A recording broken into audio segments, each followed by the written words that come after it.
Hi everyone, so consider this simple circuitry where the diode is connected with a 2 volt supply via resistor R, which will be acting as a current limiting resistor, and you have been giving the value of the saturation current, and you are given the value of the temperature, assuming that zeta is equal to 1. And what is required in this particular circuit problem is that you have to find the value of the diode current and the diode voltages.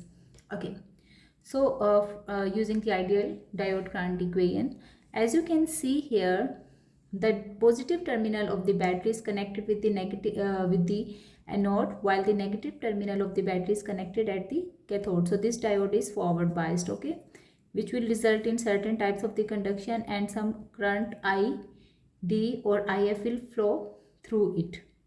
Okay, let's assume that ID is actually equal to the supply voltages, which is 2 volt, subtract the voltage drop across the diode, which is 0.7 volts. Let's assume that the silicon diode, and then you have to divide it with the 3 kilo ohms resistor.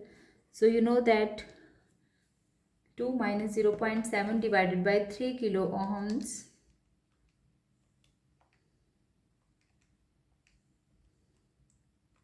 will give me the current equal to 4.33 into 10 raised to power minus 4 amperes. Okay, now this is actually the diode current, assuming that the voltage drop across the diode was equal to 0.7 volt, although it cannot be the case because we know that V thermal will have some impact on it, which is equal to kT over Q. Fine.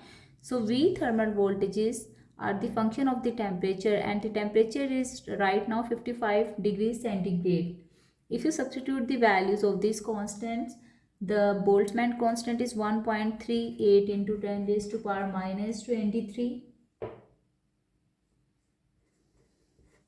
Temperature is given in the 50 in the centigrade scale, so you will convert it into the Kelvin by adding 273 into it, and finally you have to divide this by the charge on the electron. After simplifying this expression, you will get the result equal to 27.85 millivolts.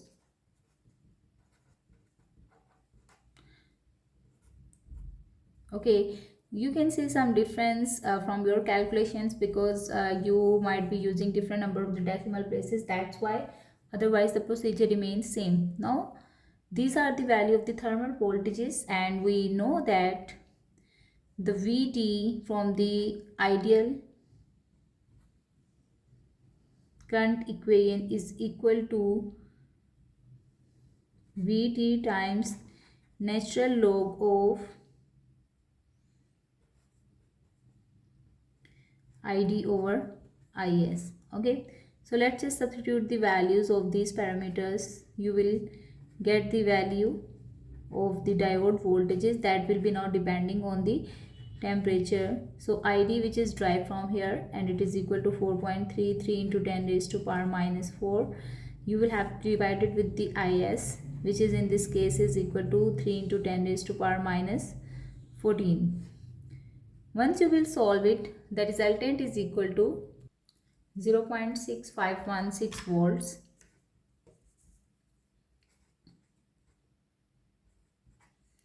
which is the VD or the diode voltages. Okay, with this improved value of the diode voltages, again we can upgrade the value of ID, and then we can find the error between the two consecutive values just to reduce the error. So the updated value of ID, which is actually now depending upon the value of the temperature or the given temperature, can be determined by substituting the value of VD, which is equal to 0.65 in this case. So you can do that 0.2 minus 0.6516 divided by 3 kilo ohms.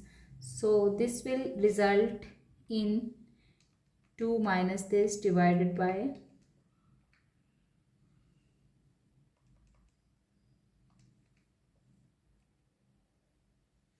so now you will get the value of the current of the ID, which is the diode current, is actually improved, and it is equal to 4.49 into 10 raised to power minus 4. Okay, and since it's also in the ampere, this is our first approximated value, let's call it ID1. This is my second approximated value, let's call it ID2. And now let's try to find the error in between these two values, which is equal to ID2 minus ID1 divided by ID2 multiplied by 100, and this will give the value of the error or the percentage error present in the two consecutive terms. So let's just subtract it.